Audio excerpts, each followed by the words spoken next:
जीवमजीवं दवं जिणवरवसहेण जनने देठं देविन्दविन्दवन्दं वन्दे तं सव्यदा शीर्षा।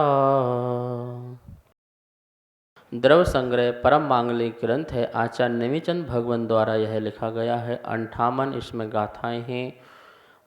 प्राकृत भाषा में यह सुंदर गाथाएं लिखी गई हैं। 6 द्रव्य, 7 तत्व, 9 पदार्थ, 5 पंचास्तिकाय और मोक्ष मार्ग ध्यान का इसमें वर्णन है। हम सब लोग इस द्रव्य संग्रह को पढ़ करके बहुत कुछ चीज़ सीख सकते हैं। संक्षेप में ग्रंथ है लेकिन इसका विस्तार बहुत है। यदि आप बड़े बड़े ग्रंथ उठा के देखेंगे तो सारी चीज़ें आपको यही मिलेंगी, लेकिन इसका विस्तार और भी ज़्यादा अन्य ग्रंथों में प्राप्त होगा। देखिए, अपन गाथा नंबर 36 पढ़ रहे थे जिसमें निर्जरा की बात चल रही थी और निर्जरा के स्वरूप में बात बता रहे थे कि किस प्रकार से कौन से भाव से क्या निर्जरा हुआ करती है। सबसे पहले हमें निर्जरा क्या है ये समझ लेना चाहिए। देखिए, यहाँ पे लिखा हुआ है निर्जरा, कर्मों का एक देश मतलब आंशिक रूप से क्षय होने को निर्जरा कहते हैं। आंशिक रूप से आत्मा से कर्म को निकलना। आंशिक क्यों कह रहे हैं? जैसे बहुत सारा नदी में पानी है और वो अपन ने थोड़ा थोड़ा पानी खर्च किया तो वो पूरा एक साथ तो खर्च नहीं कर सकते ना। ऐसे ही हमारे कर्म की जो निषेक रचना है बहुत लंबी है। जिस समय आप परिणाम करते हैं उसी समय कर्म बंद करके उसकी एक निषेक रचना हो जाती है। ठीक है, उसकी एक अवधि पड़ जाती है और एक फल देने की शक्ति पड़ जाती है। दो चीज़ें उसी समय हो जाती है। जिस समय कर्म बंधा नहीं उसी समय बंधते ही उस कर्म की अवधि मतलब स्थिति, ये कर्म कब तक रहेगा, एक स्थिति पड़ जाती है और ये कितना कब कब कैसा फल देगा इसकी ऐसी यह अनुभाग शक्ति भी उस समय कर्म की पड़ जाती है। वो पूरा का पूरा हो जाता है। अब वो जो निर्जरित होगा तो पूरा एक साथ उठकर निर्जरित नहीं हो जाएगा। कैसे होगा? वो धीरे धीरे धीरे धीरे क्षय को प्राप्त होता है। तो वो ही कह रहे हैं कि आंशिक रूप से जो कर्म झड़ जाते हैं, झड़ते हैं, उसे निर्जरा कहते हैं। ये निर्जरा शब्द का अर्थ आपने समझ लिया। अब निर्जरा गाथा में 2 प्रकार की बताई है, एक भाव निर्जरा और एक द्रव्य निर्जरा। भाव निर्जरा किसे कहते हैं? ये देखो यहाँ लिखा है भाव निर्जरा। अपने जिन परिणामों से बंधे हुए कर्म निकल जाते हैं उसे भाव निर्जरा कहते हैं। अपने जिन परिणामों से, कौन से परिणाम से? जिन परिणाम से मतलब जिनेन्द्र भगवान के परिणाम से नहीं, अपने स्वयं के परिणाम से कर्म निकल जाते हैं। क्योंकि कर्म जब उदय में आएगा अपने परिणाम होंगे, अपने भाव होंगे और वो निर्जरित होकर के निकल जाएंगे। यह अपने समय पर भी और समय के पहले भी 2 प्रकार से परिणाम होकर के कर्म जो है निकल जाते हैं। उस समय जो आत्मा के परिणाम होते हैं उसे भाव निर्जरा कहते हैं। द्रव्य निर्जरा किसे कहते हैं?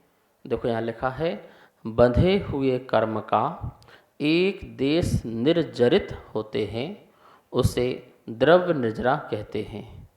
इसके 2 भेद हैं, सविपाक निर्जरा और अविपाक निर्जरा। जो बंधे हुए कर्म थे वो कर्मों का एक एक देश करके झड़ना, वो द्रव्य निर्जरा है। मतलब कि भाव और द्रव्य में इतने ही अंतर है कि एक आत्मा का परिणाम है और उस आत्मा का परिणाम जो भोगा जा रहा है वह कर्म के उदय से भोगा जा रहा है और कर्म विदा हो रहे हैं। तो वो जो भाव हैं उन भावों को भाव निर्जरा कहा है। दूसरी बात कह रहे हैं कि जो कर्म जा रहे हैं, जो पौदलिक कर्म हैं, कैसे कर्म हैं? वो पौदलिक हैं, मतलब वो रूप रस गंध वर्ण से सहित ऐसे पौदलिक कर्म हैं, स्पर्धक हैं, और वो जो स्पर्धक कर्म हैं वो आत्मा से विदा हो रहे हैं, छूट रहे हैं। तो उस छूटने वाले जो कर्म हैं उसको द्रव्य निजरा कहते हैं। यहाँ पर द्रव्य निजरा के उन्होंने दो भेद किए, एक सविपाक निर्जरा और एक अविपाक निर्जरा। मतलब आत्मा से जो कर्म जाते हैं वो दो प्रकार से आत्मा से कर्म जाते हैं। एक जाते हैं अपने समय से पूरे होकर के जाते हैं, और एक है समय से पहले ही निर्जरा को प्राप्त हो जाते हैं। तो इसलिए द्रव्य निर्जरा के दो भेद कहे। अब जो पहला निर्जरा है सविपाक निर्जरा, वो किसे कहते हैं?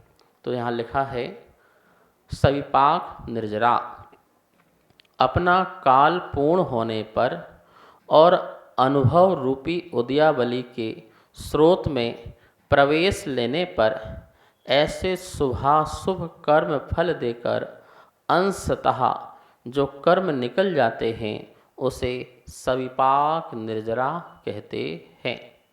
सविपाक शब्द का अर्थ समझ लीजिए, सा विपाक, विपाक मतलब अनुभव, अनुभाग, फल, रस, सा मतलब सहित, जो फल सहित जो निर्जरा हो, मतलब कि वो कर्म का उदय होकर के जो निर्जरा हो रही है, कर्म जा रहे हैं और जीव को शुभाशुभ फल दे करके जा रहे हैं, फल दे के जा रहे हैं। वो जीव उस चीज़ का सुख दुख का अनुभव आदि करता है। जो भी उदयावली के स्रोत में प्रवेश लेने पर ऐसे उदयावली होती है जो आवली प्रमाण होती है, और उसमें जो निश्चित रचना हुई थी वो कर्म जो है सब जगह से थोड़े थोड़े उठ करके उस उदयावली में आते हैं, और उदयावली से आकर के जीव को फल दे करके चले जाते हैं। तो वो जो कर्म जा रहे हैं, तो कह रहे हैं जो सुबह सुफल दे के जा रहे हैं, धीरे धीरे निकल रहे हैं, आंशिक आंशिक रूप से निकल रहे हैं, उसे सविपाक निर्जरा कहते हैं। अब है दूसरी अविपाक निर्जरा। देखिए यहाँ क्या लिखा है, अविपाक निर्जरा तपस्या के द्वारा कर्मों का उदय काल आने से पूर्व ही उसकी स्थिति कम होते हुए उदीर्णा होकर उदय में आते हैं, अर्थात उन कर्मों का एक देश क्षय होता है, उसे अविपाक निर्जरा कहते हैं।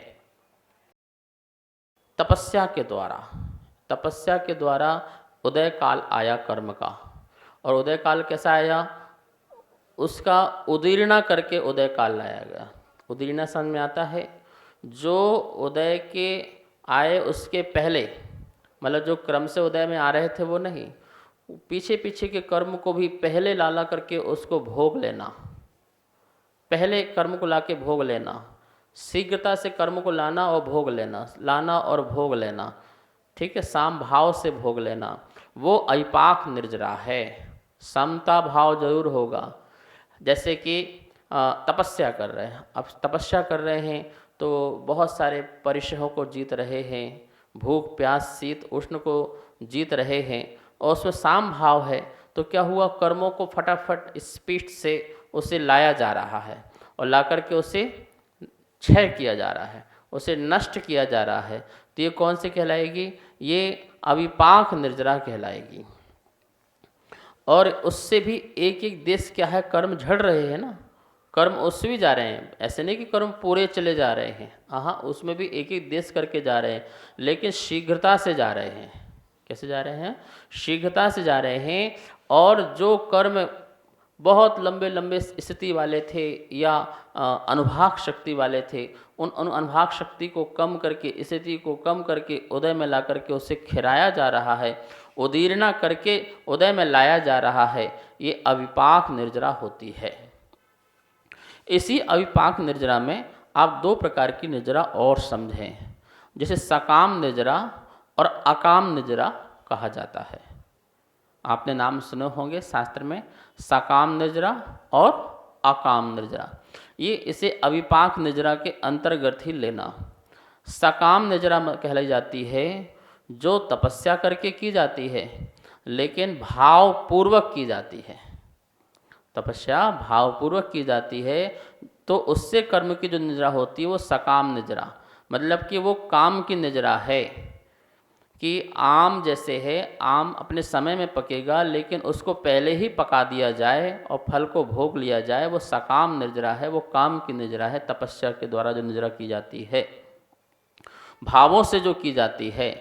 अकाम निर्जरा जो है, जिसमें भाव नहीं होते हैं पर निर्जरा की जाती है। क्या नहीं होती है? भाव नहीं होते हैं। जैसे कि हम कोई बीमार हो गए तो हमने छोड़ दिया, लेकिन छोड़ने का भाव नहीं है, ठीक है ना। कोई व्यक्ति जेल में बंद हो गया तो बोले आज के बाद मेरा मीठे का त्याग। कब तक? जब तक जेल में बंद हैं।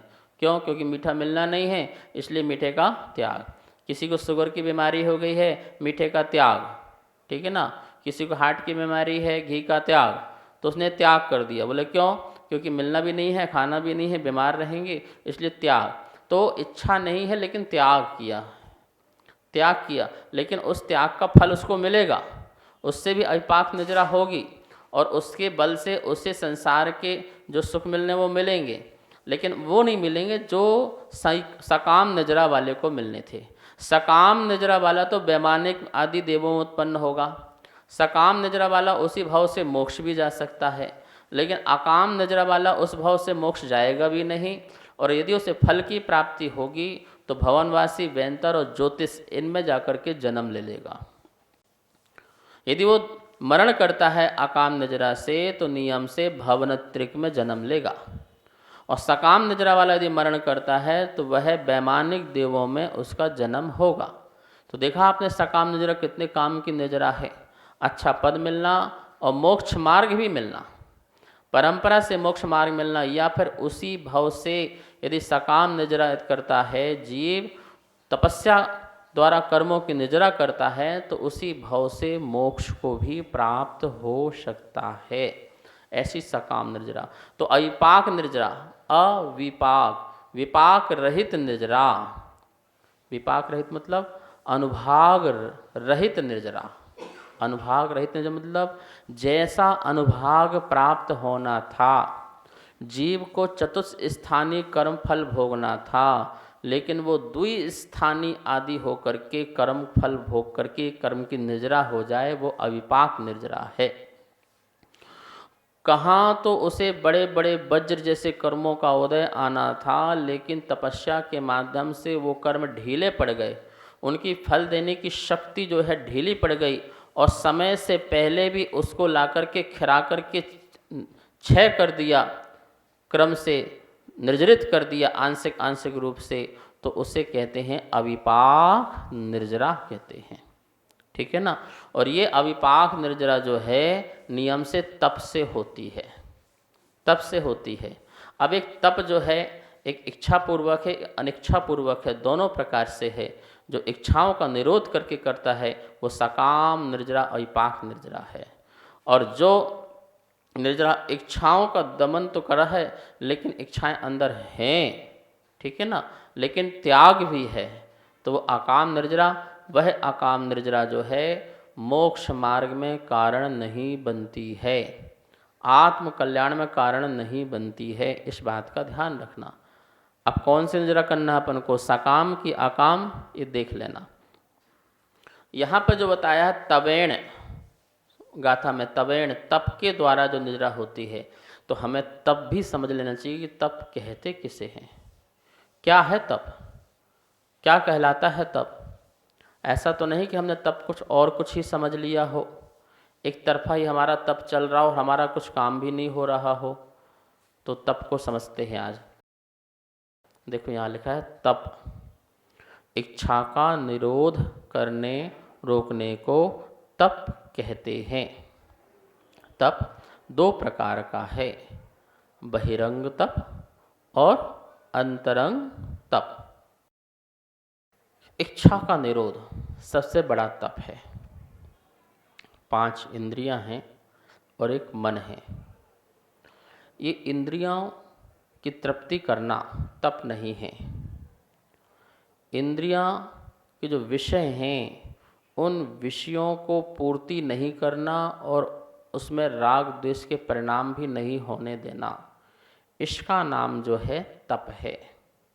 आँख से जो दिखता है, कान से जो सुनता है, घ्राण से जो सूंघा जाता है, जिह्वा से जो चखा जाता है, स्पर्शन से जो छुआ जाता है, उन सब में कहीं भी उन इंद्रियों की जो विषय हैं उनको पाने का भाव नहीं रखना, उनको भोगने का भाव नहीं रखना, ग्रहण करने का भाव नहीं रखना, उनके प्रति समस्त इच्छाओं को रोकना, इच्छाओं को रोकना। वो जितनी इच्छाओं को रोका जाता है वही हमारा जो है तप कहलाता है। और वो तपने के लिए आचार्य ने दो विधि बताई हैं, एक बहिरंग और एक अंतरंग। बहिरंग अनशन, उपवास आदि के माध्यम से जो 6 प्रकार के होते हैं, और अंतरंग वो भी प्रायश्चित, विनय, वैयावृत्ति के माध्यम से जो अंतरंग के होते हैं। बहिरंग और अंतरंग में अंतर क्या है? देखो यहाँ लिखा बहिरंग तप। जो तपस्रण बाह्य द्रव्यों के आधार से होता है और दूसरे के द्वारा देखा जाता है उसे बहिरंग तप कहते हैं। वह 6 प्रकार का है। अनशन, अवमोदर्य, अनुदर मतलब कहते हैं इसको, वृत्ति परिसंख्यान, रस परित्याग, विविक्त संयासन और काय क्लेश। ये 6 बहिरंग तप हैं। बाह्य द्रव्यों के आधार से किया जाता है। जैसे अनशन तप करेंगे तो मैं 4 प्रकार के आहार को त्याग करता हूँ, तो उस आहार संबंधी भाव जो हुए उसको त्याग करता हूँ, अनशन वो हो गया। यदि मैंने उसे ग्रहण कर लिया तो अनशन नहीं होगा, इसलिए बाह्य द्रव्य का बता रहे हैं। कम भोजन करना, भूख से कम भोजन करना, भोजन कर रहे हैं पर कम कर रहे हैं, इसलिए बाह्य द्रव्य लिया है, ठीक है ना। वृत्ति परिसंख्यान में गिनती ले ली, इतना ही लेंगे, उससे ज़्यादा नहीं। रस परित्याग में आज इस रस को छोड़ दिया, वो तपस्या करना। तो ये पूरा का पूरा बहिरंग द्रव्यों का आधार से जो किया जाता है वो बहिरंग तप कहलाता है। उससे जो निर्जरा होती है वो भी अविपाक निर्जरा कहलाया करती है। और भी इसमें चर्चाएं करेंगे, समय आज हो चुका है। आइए माँ जनवाणी की स्तुति करते हैं। वाणी के ज्ञान ते सूझे लोकालोक, सो वाणी मस्तक नमो, सदा देत हूँ धोक, सदा देत हूँ धोक। सबको बहुत बहुत मंगल आशीर्वाद।